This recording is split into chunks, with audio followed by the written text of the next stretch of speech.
Vous ne souffrez pas de la vie, vous souffrez de votre propre mémoire. Si l'oubli est une réponse à la vie, on peut juste retirer la partie de votre cerveau où se trouve la mémoire en grande partie. Quand des choses désagréables vous arrivent, c'est votre choix de devenir soit blessé, soit sage. Vous choisissez de devenir blessé et ensuite essayez d'oublier la blessure. How can I forget someone who hurt and betrayed me and move on with my life?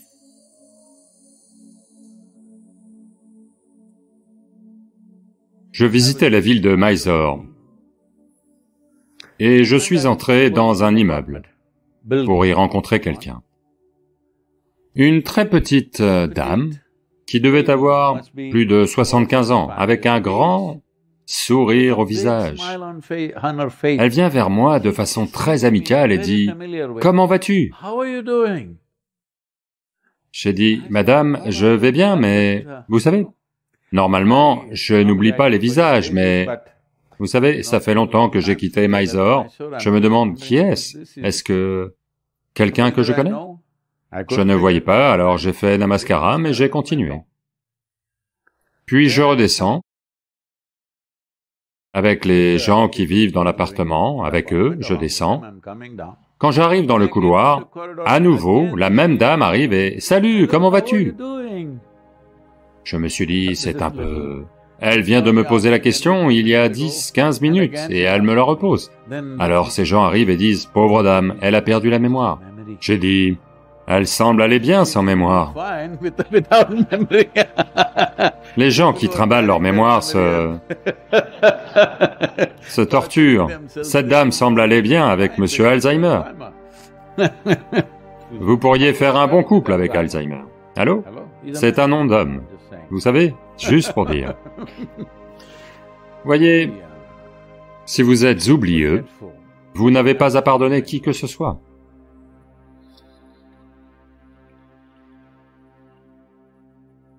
Donc, quand vous dites « oublier », essentiellement, vous souhaitez que Monsieur Alzheimer vous rende visite, et il pourrait le faire. Ne souhaitez pas de telles choses. Allô? Vous dites « je veux oublier ci, je veux oublier ça », ça pourrait être exaucé. Votre souhait pourrait être exaucé. Pourquoi devriez-vous oublier quoi que ce soit? Vous essayez d'oublier parce que vous ne savez pas cette chose simple, que vous souffrez de votre mémoire. Vous ne souffrez pas de la vie. Vous souffrez de votre propre mémoire. Si vous perdez cette mémoire, que va-t-il se passer? Disons que hier, quelqu'un a foncé droit dans une colonne de pierre à l'ashram. D'accord? Et il courait à toute vitesse et boum! Donc, supposez que vous l'oubliez. Peut-être que tous les jours vous allez foncer dedans. Une fois que vous percutez une colonne de pierre, qui ne vous court pas après, elle est juste posée là. Si vous l'oubliez, chaque jour, vous allez vous éclater la tête.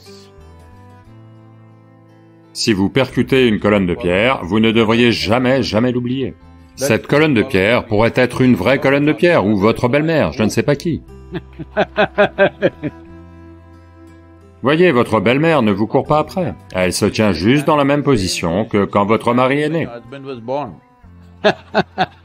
Allô? Elle se tient au même endroit, et vous pensez qu'elle vous barre la route. Non, elle est au même endroit. Mon fils, mon fils, mon fils. D'accord? Elle ne vous court pas après. Mais vous lui foncez dedans.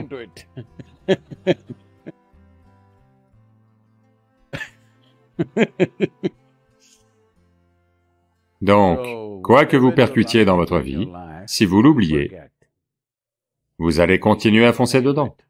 Donc, n'oubliez pas une seule fichue chose dans votre vie, en particulier si ce sont des choses désagréables. Vous ne devriez jamais les oublier, mais maintenant, vous fermentez.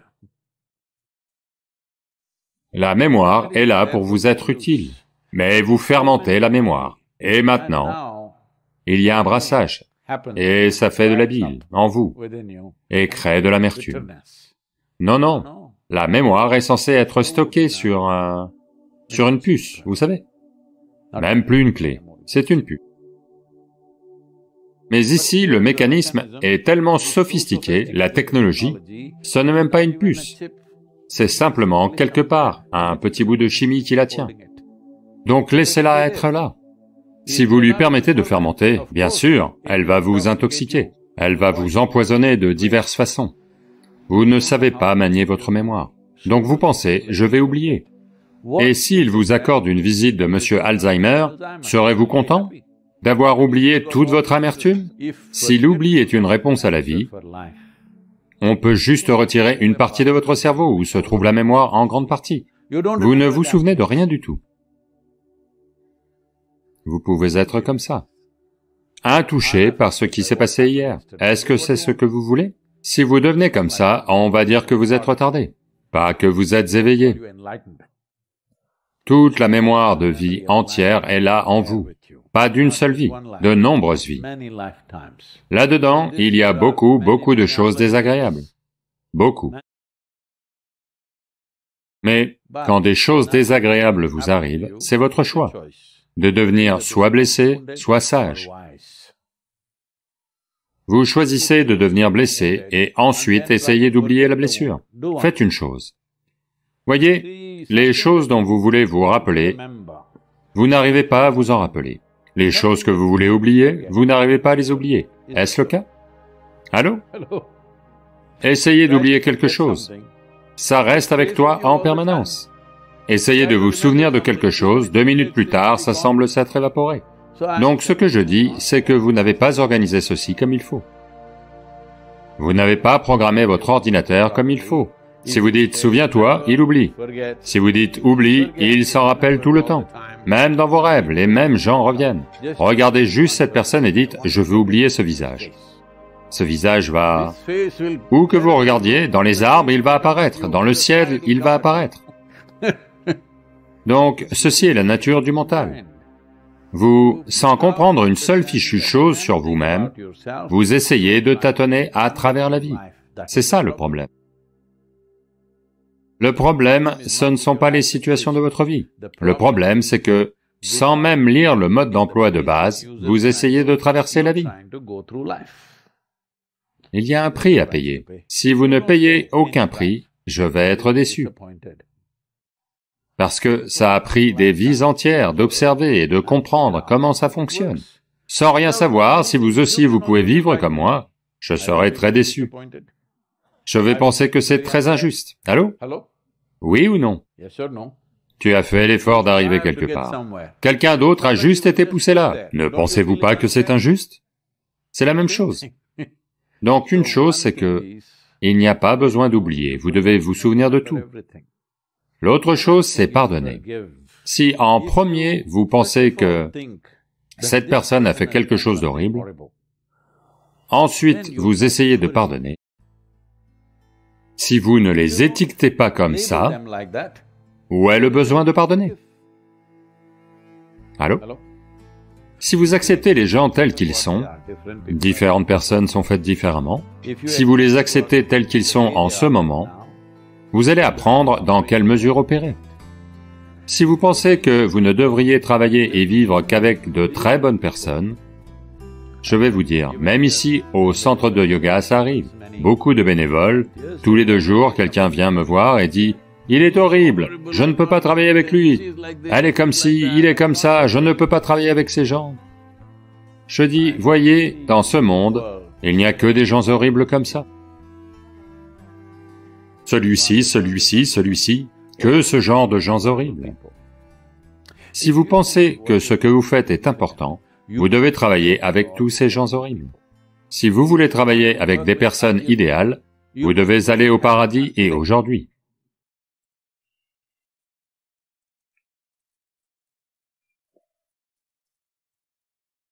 Des personnes idéales. En général, les personnes idéales sont toutes mortes, n'est-ce pas? Vous avez vu? Ça vous est déjà arrivé? Quelqu'un avec qui vous aviez beaucoup de problèmes, dès qu'il meurt, oh, il était tellement merveilleux. Les morts sont toujours merveilleux. Les vivants, qui arrivent avec... C'est un mélange varié. Ce que tu peux en tirer, comment en tirer le meilleur, c'est là tout le défi de la vie.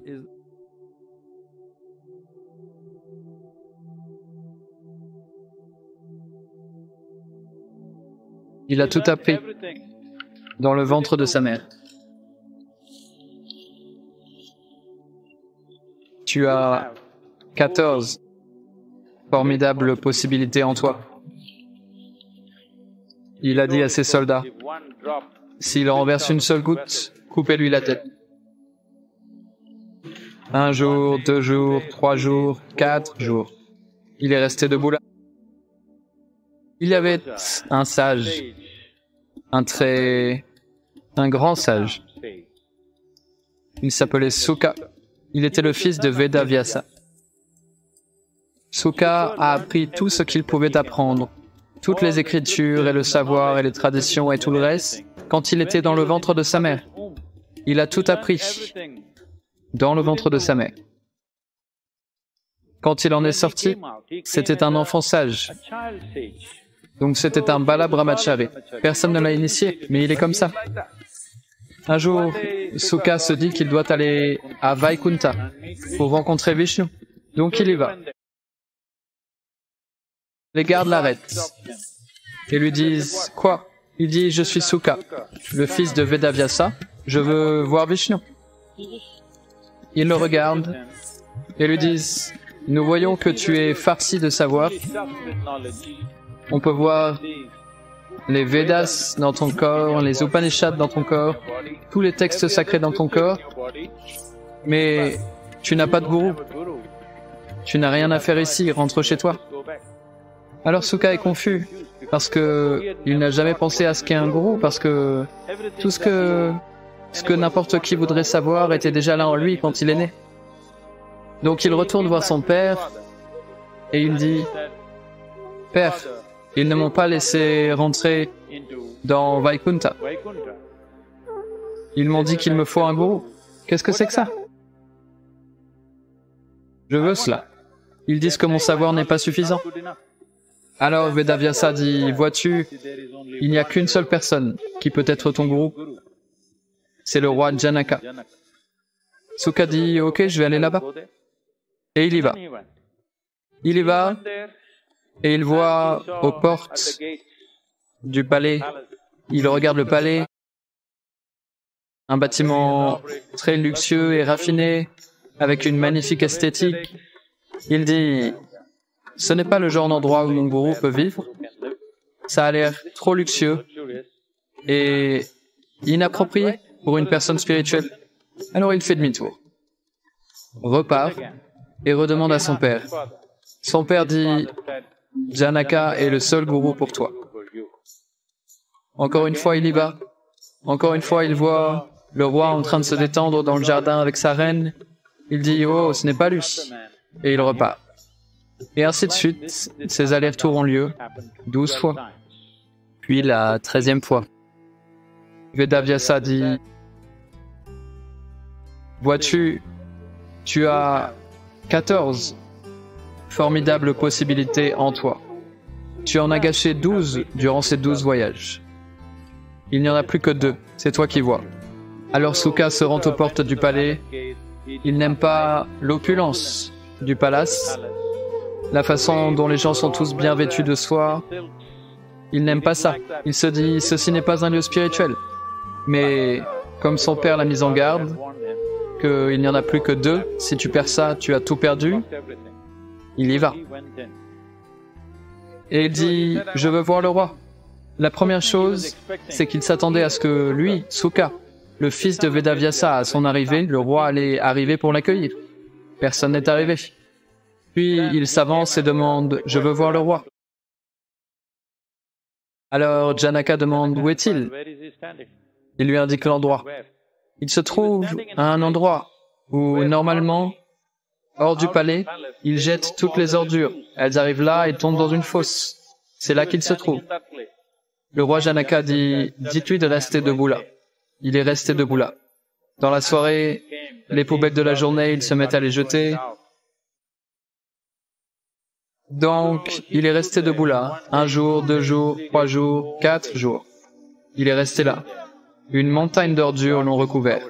Mais il est simplement resté là debout. Puis le roi Janaka demande « Que se passe-t-il » Ils disent « Il est planté là ». Il dit « Demandez-lui de se laver. Donnez-lui de nouveaux habits et amenez-le ici. » Donc c'est ce qu'ils ont fait et puis il s'est retrouvé devant Janaka. Janaka dit « Vois-tu, en l'honneur de ton arrivée, j'ai organisé tout un tas de célébrations et de fêtes, il se passe plein de choses ici. Va t'amuser, mais prends juste ce récipient avec toi. » Le récipient est rempli de lait, à ras-bord. Il dit « Prends ce récipient avec toi et ce qu'on a organisé en ton honneur va profiter de la fête et reviens. » Donc, Sukha prend le récipient et s'en va. Il est trop plein. Il demande à ses soldats, il dit, s'il renverse une seule goutte, coupez-lui la tête. Donc, quand votre tête est en jeu, vous savez, vous marchez prudemment. Très prudemment, sans renverser une goutte, il traverse toute la fête et revient. Alors, as-tu profité de la fête? Lui demande Janaka. Il dit, quelle fête? Je surveillais juste le lait. Alors Janaka lui dit, je veux que tu saches que c'est moi. Juste pour t'assurer que le lait ne se renverse pas, tu as eu besoin d'énormément d'attention.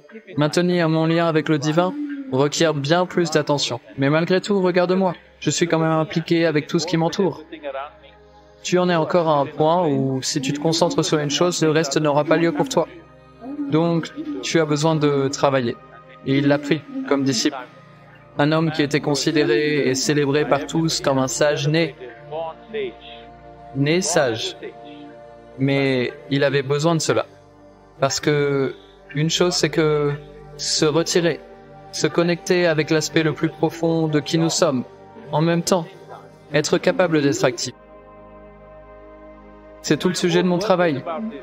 Mon travail n'est pas un enseignement, pas une philosophie, pas une idéologie. Il n'est pas tiré d'un texte sacré. Ce sont simplement des technologies pour vous donner des outils tels que si tu t'assois ici, ton corps est ici, ton espace psychologique fonctionne autre part, ce qui est toi est un peu à l'écart de cela. Une fois qu'il y a une petite distance entre toi et ton corps, c'est la fin de la souffrance physique. Une fois qu'il y a une petite distance entre toi et ton processus psychologique, la souffrance mentale prend fin. Tu peux profiter de tout. Tu peux être impliqué avec tout, mais jamais empêtré dans quoi que ce soit.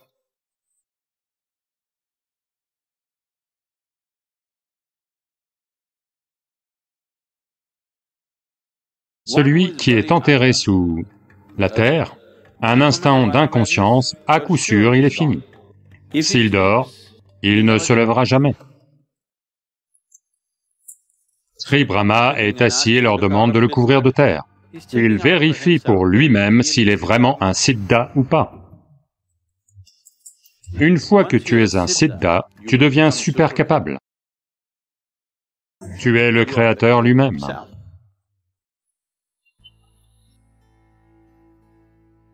Namaskaram Sadhguru, pourriez-vous parler du genre de préparation nécessaire pour progresser de la pratique d'Ardha Siddhasana à la Siddhasana complète?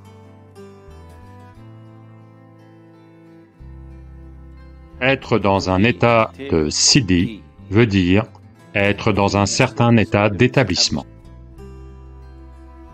Ça veut dire que le relâchement a disparu. Tu es dans un état de siddhi, donc tu es un siddha. Ça veut dire que tu organises tes énergies de telle façon qu'elles sont complètement intégrées. En général, la vie est interdépendante.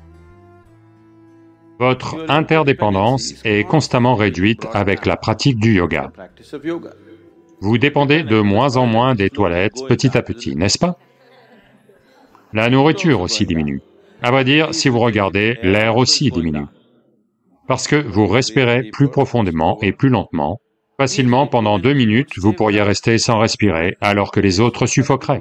C'est ce que Siddha veut dire, que vous essayez d'intégrer ce système dans un état établi où l'interdépendance de la vie diminue à tous les niveaux.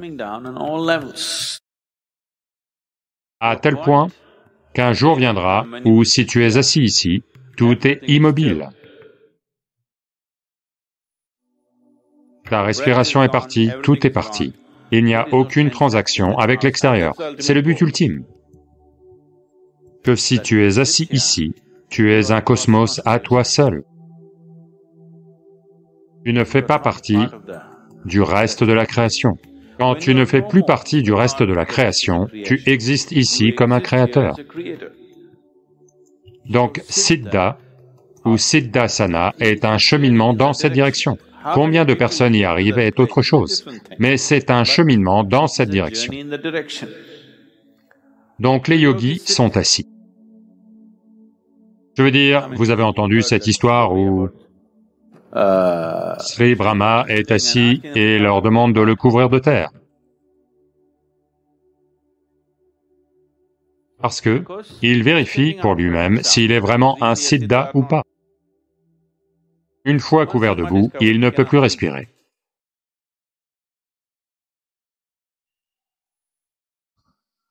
Pas de respiration, pas de lumière. Voyez, sans lumière et sans air, tu ne peux pas vivre. Pas de respiration. D'abord, les gens s'entraînent en coupant la lumière. Et puis, en coupant la nourriture, en coupant l'eau, puis en coupant l'air. Donc une fois que tu n'es plus dépendant de la manifestation extérieure des 5 éléments dans le monde, tu es un siddha. Une fois que tu es un siddha, tu ne fais plus partie de la création, tu es le créateur lui-même. C'est pour ça qu'un yogi qui est un siddha et Shiva sont perçus comme la même chose. Ils disent c'est Shiva. Dans sa forme précédente, il était appelé Shiva Yogi. Donc, Ardha Siddhasana veut dire que tu veux être stable, mais tu veux garder la porte ouverte. La porte à moitié ouverte parce que tu as une épouse. Si tu deviens un siddha, où ira-t-elle?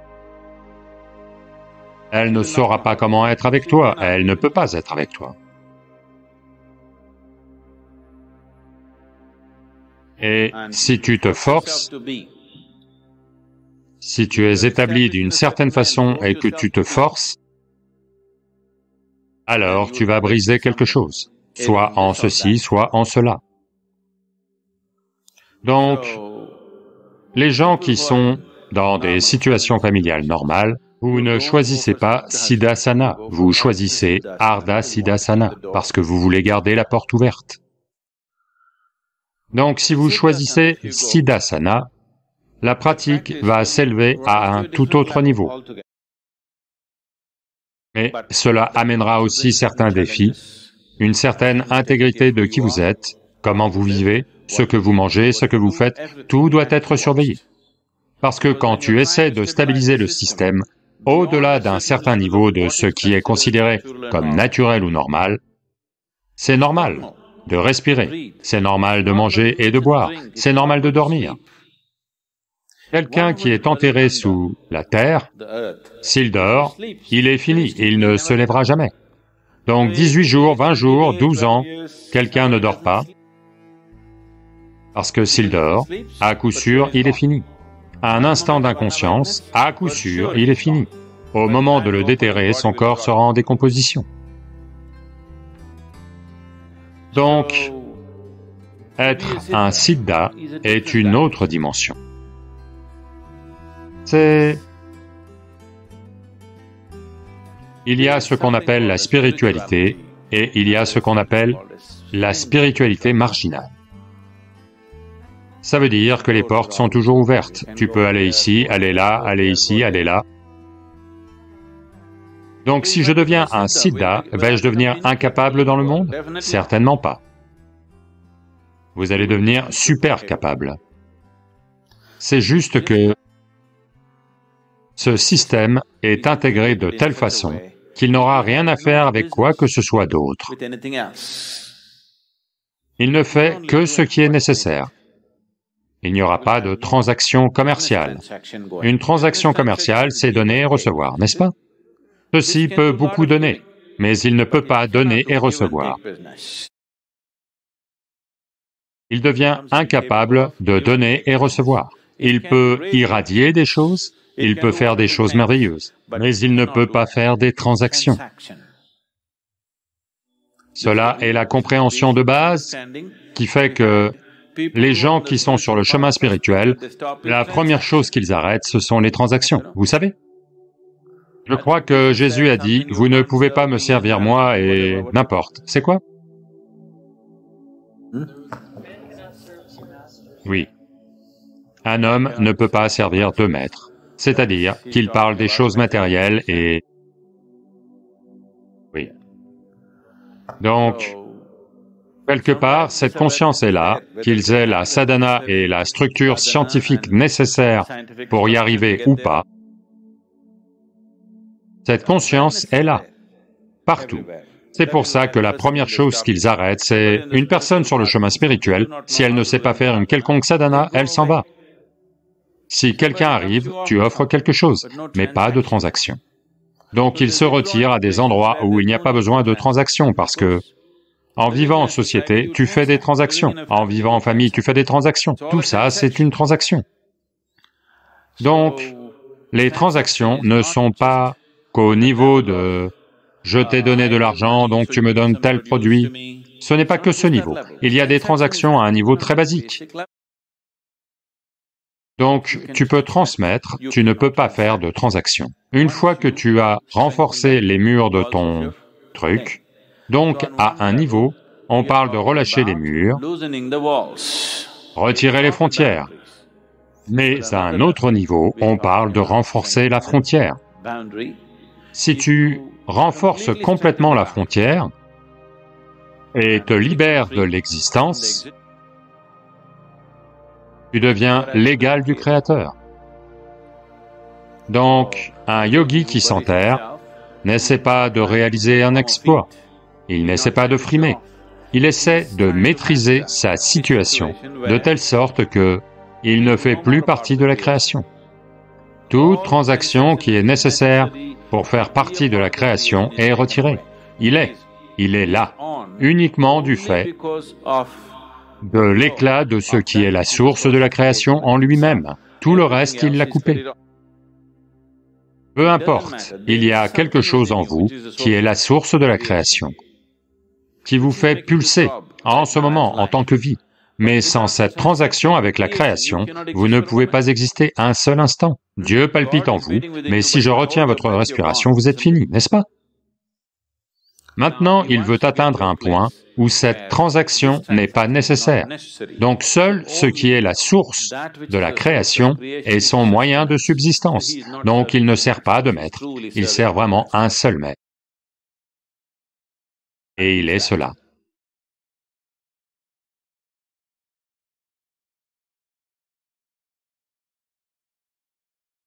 J'hésite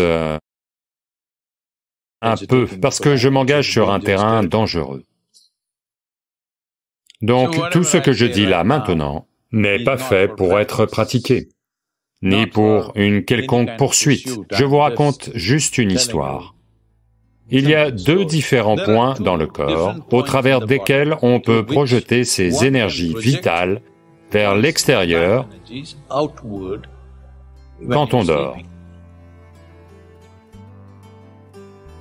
Eh bien, si vous utilisez votre ajna et que vous le poussiez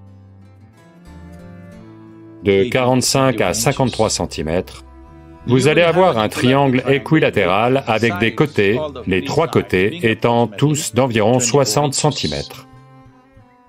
Donc si vous êtes ici, ça va être 30 cm là et 30 cm au-dessus. Si vous parvenez à pousser ceci, approximativement, disons pas à 53 cm, vous l'avez poussé à 23 cm. Alors, ce qui vous arrive, c'est que vous serez soulagé d'une activité mentale constante et inutile. C'est ce que beaucoup de gens dans le monde disent être les avantages de la méditation, que leur activité mentale a diminué, ils se sentent un peu plus paisibles, et ce sont des êtres humains un peu meilleurs parce que dans leur journée, consciemment ou inconsciemment, ça a été un peu poussé. Ça peut ne pas avoir lieu pendant le sommeil, mais si ça a lieu pendant le sommeil, vous allez trouver un soulagement complet de cette activité mentale inutile. Si vous parvenez à pousser ceci, disons, à 30 cm, très facilement, vous accédez au mental et aux intentions de toutes les personnes qui sont connectées avec vous, surtout si vous êtes liés par le sang. Vous pouvez connaître très facilement leurs intentions et leur mental, sans effort, sans essayer de lire dans leurs pensées, simplement comme ça. Si vous poussez ceci à 40 cm, vous allez connaître les événements importants où qu'ils aient lieu.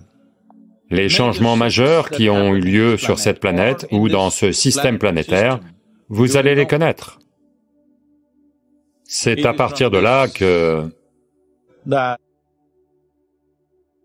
vous allez voir que de nombreux yogis sages et voyants ont prédit qu'à tel moment, une comète aura lieu, qu'une comète majeure aura lieu, qui pourrait causer ce genre d'influence sur la planète. C'est comme ça qu'ils l'ont dit dans le passé, et c'est arrivé exactement à ces moments-là, parce qu'ils l'ont vu venir, pas avec un télescope ou quelque chose. Dans leurs énergies, ils ont vu que ça arrive. Si vous poussez ceci à 45 cm, tout ce qui vaut la peine d'être connu, vous pouvez y accéder. Ça prend un peu... C'est comme aller à la bibliothèque et lire un peu. Mais vous avez accès à tout ce qui vaut la peine d'être connu. Si vous le poussez à fond, à 53 cm et qu'il reste là, alors votre conscience devient cosmique et peut faciliter la libération, ou ce qui est maintenant généralement connu sous le nom de Mahasamadhi, ou de Mahaparinirvana. Ça veut dire que l'on peut partir consciemment. Si vous pouvez le tenir à 53 cm de votre ajna, ceci va s'ouvrir lentement. Au fur et à mesure qu'il s'ouvre, la vie et quitter le corps deviennent des processus entièrement conscients.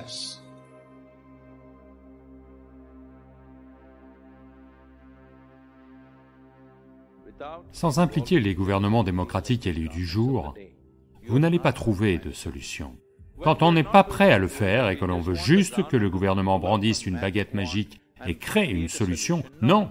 Sadhguru, la cause environnementale qui est en ce moment au centre de l'attention pour de bonnes ou de mauvaises raisons, toute cette affaire à l'ONU qui est arrivée récemment à cette jeune fille de 16 ans qui essaye d'affirmer quelque chose, et puis bien sûr, il y a deux façons de le voir, et tout le monde semble être en train d'affirmer quelque chose. Avez-vous un avis là-dessus ?